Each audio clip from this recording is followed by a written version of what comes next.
అందరికీ నమస్కారం అండి. నా పేరు మురపాక చక్రధర్ శర్మ.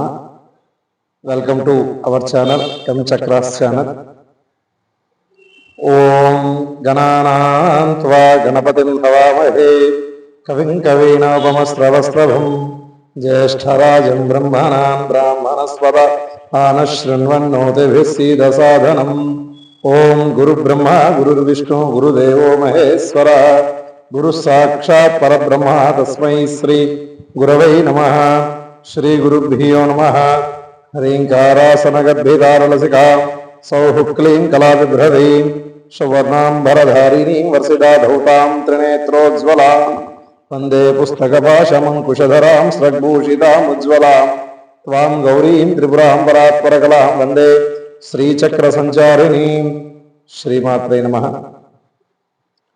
అందరికీ పరాభవనామ సంవత్సర ఉగాది శుభాకాంక్షలు. పంచాంగ శ్రవణం మనం ఇప్పుడు చేసుకోబోతూ ఉన్నాం. అసలు పంచాంగం అంటే ఏమిటి తెలుసుకుందాం. మనిషి ఎలాగైతే 2 కాళ్ళు 2 చేతులతో నడుస్తూ ఉంటాడో కాలమునకు 5 కాళ్ళు ఉంటాయండి. ఆ 5 అంగముల పేర్లే తిథి, వార, నక్షత్ర, యోగ, కరణములు. వీటి మీద ఆధారపడి కాలం నడుస్తూ ఉంటుంది. ఇకపోతే ఈ సంవత్సరం పేరు పరాభవనామ సంవత్సరం. పరాభవనామ సంవత్సరం అంటే అందరూ కూడా ఏంటి ఇక్కడ పరాభవాలు ఎక్కువైపోతాయా ఏంటని చెప్పేసి భయపడుతూ ఉంటారు. ఇది పరాభవ అంటే పరా అంటే అమ్మవారి పేరు. లలితాశాస్త్రంలో చెప్తారు పరా ప్రత్యక్షతి రూప పశ్యంతి పరదేవత. అదేవిధంగా పరాశక్తి. పరా అంటే అమ్మవారి యొక్క స్వరూపము, అంటే ఆదిశక్తి స్వరూపము పర. భవ అంటే పరమేశ్వరుడికి ఉండేటువంటి అష్టమూర్తుల తత్వములో భవతత్వం. భవాయ దేవాయ నమః భవతత్వం. కాబట్టి పరాభవ అంటే ఆదిశక్తి పరమేశ్వరుడు కలిసి ఆశీర్వదించడానికి వచ్చేటువంటి సంవత్సరం అని. ఆదిశక్తి అంటే ప్రకృతి స్వరూపము, అదేవిధంగా పరమేశ్వరుడు అంటే పురుష స్వరూపం. కాబట్టి ఈ రెండు కూడా కలిసి రావడం వల్ల ప్రకృతి పురుష స్వరూపాలు రెండు కూడా కలిసి వచ్చేటువంటి సంవత్సరం కనుక దీన్ని పరాభవనామ సంవత్సరము అని చెప్పేసి పిలుస్తూ ఉంటారు. అదేవిధంగా కూడా ఈ సంవత్సరంలో అన్ని రాసుల వారికి అన్ని వృత్తుల వారికి కూడా అదేవిధంగా దేశ సంరక్షణ అనే రకాలుగా కూడా బాగుంటుంది. ఇక చూసుకున్నట్లయితే ఈ సంవత్సరం మనకి ఎటువంటి గ్రహణాలు కానీ ఏమీ కూడా భారతదేశంలో అదేవిధంగా మన తెలుగు రాష్ట్రాల్లో ఎక్కడా కూడా కనిపించవు. కాబట్టి ఈ సంవత్సరం గ్రహణాలు లేవు. అదేవిధంగా ఈ సంవత్సరం పుష్కరాలు కనుక చూసుకున్నట్లయితే యమునా నదికి ఈ సంవత్సరం పుష్కరాలు వస్తూ ఉన్నాయి. జూన్ 1, 2026 సోమవారం రాత్రి 1:50 మనకి యమునా నదికి పుష్కరాలు ప్రారంభమవుతూ ఉన్నాయి. అప్పటి నుంచి 13/6/2026 వరకు కూడా ఈ పుష్కరాలు జరుగుతూ ఉంటాయి. మనకి ఈ పుష్కరాల్లో చక్కగా కూడా మనకి యమునా నది త్రివేణి సంగమంలో, బృందావనంలో, మధుర మొదలైనటువంటి ప్రాంతాల్లో మనకి యమునా నది కనిపిస్తుంది. కాబట్టి ఆ మహానదిలో ఆ సమయంలో పుష్కర స్నానాలు చేసి పితృతర్పణాలు కానీ పితృదేవతల పిండ ప్రదానాలు కానీ దాన ధర్మాలు కానీ చేసుకోవచ్చును. శక్తి ఉన్నటువంటి వాళ్ళు, శక్తి లేనటువంటి వాళ్ళు మీ గృహంలోనే గంగేచి యమునే చైవ గోదావరి సరస్వతి నర్మదా సింధు కావేరి జలేష్మిం సన్నిధం కురు అని ఆ 12 రోజుల పాటు యమునా నదిని ఆవాహన చేసుకొని ఇంట్లో చక్కగా స్నానం చేసుకొని ఇష్టదైవాన్ని పితృదేవులకి నమస్కారం చేసుకున్న మంచి ఫలితాలు పొందుతారు. అదేవిధంగా ఈ సంవత్సరం రాసుల ప్రకారం చూసుకున్నట్లయితే 12 రాసులు మనకి 12 రాసుల్లో అశ్విని నక్షత్రం, భరణి నక్షత్రం, కృత్తికా నక్షత్రం మొదటి పాదం ఇది మేషరాశికి సంబంధించినటువంటిది. ఈ రాసుల వారు చూసుకున్నట్లయితే ఆదాయం 11, వ్యయం 5, రాజ్యపూజ్యం 2, అవమానం 4. ఈ రాశుల వారు ఈ సంవత్సరం వస్త్ర ఆభరణాలు కొనేటువంటి అవకాశం ఉన్నది. నూతన వాహనాలు కూడా తీసుకోవడానికి అవకాశం ఉన్నది. ఆరోగ్యం విషయంలో కొంచెం జాగ్రత్త అవలంబించినట్లయితే మీకు బాగుంటుంది. కాబట్టి రాశుల వారు ఆరోగ్యపరంగా కొంచెం జాగ్రత్తగా ఉండాలి. మిగతాదంతా పర్వాలేదు. ఇక వృషభ రాశి కృతికా నక్షత్రం 4వ పాదం, రోహిణి నక్షత్రం 4 పాదాలు, మృగశిర నక్షత్రం 1, 2 పాదాలు ఇవి వృషభ రాశికి చెందుతాయి. వీళ్ళ ఆదాయం 5, వ్యయం 14, రాజ్యపూజ్యం 5, అవమానం 4. వీళ్ళకి ఆరోగ్య విషయంలో కొంచెం శ్రద్ధ వహించాలి. ధనాదాయం చేతికి అందుతున్నప్పటికీ అవసరం లేనటువంటి ఖర్చులు ఎక్కువగా పెట్టడానికి అవకాశం ఉంటుంది. కొంచెం జాగ్రత్త వహించాలి. సమస్యలు ఇంటిలోనికి తీసుకురాకుండా ఏ సమస్యలు ఉన్నా కూడా కొంచెం బయట పెట్టేస్తే, సమస్యలను బయట విడిచిపెట్టేసి ఇంట్లోకి వచ్చినట్లయితే బాగుంటుంది. లేని సమస్యల్లో కోరుని ఇరుక్కోవడం చేయకండి దయచేసి వృషభ రాశి వారు.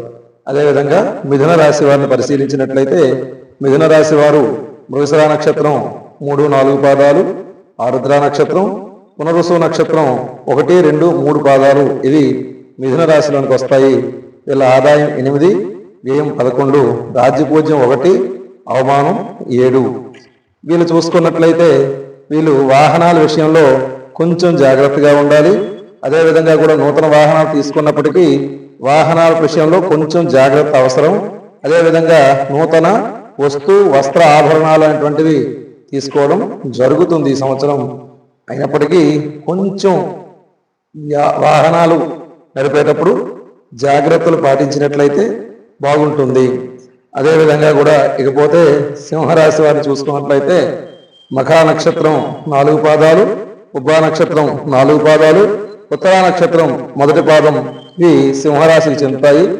వీళ్ళ ఆదాయం 5, ఖర్చు 5, రాజ్యపూజ్యం 7, అవమానం 7. వీళ్ళు చూసుకున్నట్లయితే వీళ్ళ ఆయుష్ ఆయుర్దాయం 2 కూడా అభివృద్ధిలోనికి వస్తాయి. ఈ సంవత్సరం ధనాదాయం చేతికి ఏదో ఒక మూలకంగా అందుతూ ఉంటుంది. కానీ మనోవిచారం మాత్రం కొంచెం ఉంటుంది. ఆ మనశ్శాంతిని ఎక్కడో మనం కొనుక్కోలేం, మన దగ్గర అది ఉంటుంది. దయచేసి మనశ్శాంతిని భగవన్ నామాన్ని జపించడం వల్ల మనోవిచారం పోయి మనశ్శాంతి అనేటువంటిది ఈ రాశి వారికి సిద్ధిస్తుంది. కాబట్టి ఈ రాశి వారికి కూడా బాగానే ఉన్నది. ఇకపోతే కన్యా రాశి వారు, కన్యా రాశి వారికి ఉత్తరా నక్షత్రం 2, 3, 4 పాదాలు, హస్తా నక్షత్రం 4 పాదాలు, చిత్తా నక్షత్రం 1, 2 పాదాలు కన్యా రాశిలోనికి వస్తాయి. వీళ్ళ ఆదాయం 8, వ్యయం 11, రాజ్యపూజ్యం 3, అవమానం 3. వీళ్ళకి ఈ సంవత్సరం ఫలితం చూసుకున్నట్లయితే కొంచెం మీరు సమస్యలకి కొంచెం దూరంగా ఉండండి. వచ్చిన సమస్యల కన్నా మీరు పెట్టుకుంటున్నటువంటి సమస్యలు ఎక్కువగా ఉంటాయి. అక్కడ కొంచెం జాగ్రత్తగా ఉండండి. మనోవిచారాన్ని విడిచిపెట్టండి. మనశ్శాంతితో మసలుకోండి. సంఘంలో ఈ విధంగా మీరు ఉన్నట్లయితే మీకు గౌరవ మర్యాదలకు ఎటువంటి లోటు ఉండదు. ఈ సంవత్సరం వీళ్ళు ఇష్టదేవతారాధన, మీ ఇష్టదైవం ఏదైతే ఉన్నదో దాని దేవతారాధన వల్ల మీకు కలిసి వచ్చేటువంటి అవకాశం ఉన్నది. దయచేసి కన్యారాశి వారు గమనించగలరు. తదుపరి తులారాశి. తులారాశి వారిని చూసుకున్నట్లయితే చిత్తా నక్షత్రం 3, 4 పాదాలు, స్వాతి నక్షత్రం 4 పాదాలు, విశాఖ నక్షత్రం 1, 2, 3 పాదాలు తులారాశిలోనికి వస్తాయి. వీళ్ళ ఆదాయం 5, ఖర్చు 14, రాజ్యపూజ్యం 6, అవమానం 3. ఈ తులారాశి వారిని పరిశీలించినట్లయితే వీళ్ళు వాహన విషయాల్లో చాలా జాగ్రత్తగా వెళ్ళాలండి. ఎందుకంటే తులారాశికి ఈ సంవత్సరం వాహనాల పట్ల జాగ్రత్త అవసరం అని మనకి పంచాంగంలో చెప్పబడి ఉన్నది. అదేవిధంగా ఇష్టమైనటువంటి వస్త్ర ఆభరణాల ప్రాప్తి కూడా ఉన్నది. అదేవిధంగా వీళ్ళ ద్వారా కూడా మధ్యవర్తిత్వాలు లాంటివి గట్రా చేయకండి. వీళ్ళు మధ్యవర్తిత్వం చేసినప్పుడు వాళ్ళు సఖ్యంగా ఉంటారు, మధ్యలో మీరు ఇబ్బంది పడిపోతారు. కాబట్టి దయచేసి ఈ తులారాశి వారు కొంచెం ఆ విషయంలో జాగ్రత్త వహించండి. అదేవిధంగా వృశ్చిక రాశి వారిని పరిశీలించినట్లయితే విశాఖ నక్షత్రం 4వ పాదం, అనురాధ 1, 2, 3, 4 పాదాలు, జ్యేష్ఠ నక్షత్రం 1, 2, 3, 4 పాదాలు ఇవి వృశ్చిక రాశిలోనికి వస్తాయి. వీళ్ళ ఆదాయం చూసుకుంటే 11, వ్యయం 5, రాజ్యపూజ్యం 2, అవమానం 6. వీళ్ళు ఆరోగ్య విషయంలో చాలా జాగ్రత్తగా ఉండాలి. గౌరవ మర్యాదలు సంఘంలో ఎంతైతే వస్తూ ఉన్నాయో అంతే అపనిందలు కూడా వస్తాయి. కానీ గుర్తుపెట్టుకోండి, అపనిందలు శాశ్వతం కాదు. అయినప్పటికీ జాగ్రత్త వహించడం అవసరం. వీళ్ళు ఈ సంవత్సరం స్థిరాస్తులు వృద్ధి చేసే అవకాశం ఉన్నది. అదేవిధంగా కూడా ధనస్సు రాశి వారిని పరిశీలించినట్లయితే మూల, పూర్వాషాఢ, ఉత్తరాషాఢ 1వ పాదం ధనస్సు రాశిలోనికి వస్తుంది. వీళ్ళ ఆదాయం 14, వ్యయం 11, రాజ్యపూజ్యం 5, అవమానం 6. వీళ్ళ సంవత్సర ఫలితం చూసినట్లయితే మనో విచారాన్ని విడిచిపెట్టి ఉత్సాహంతో ముందుకు వెళ్ళండి. అన్ని రకాలుగా కూడా బాగుంటుంది.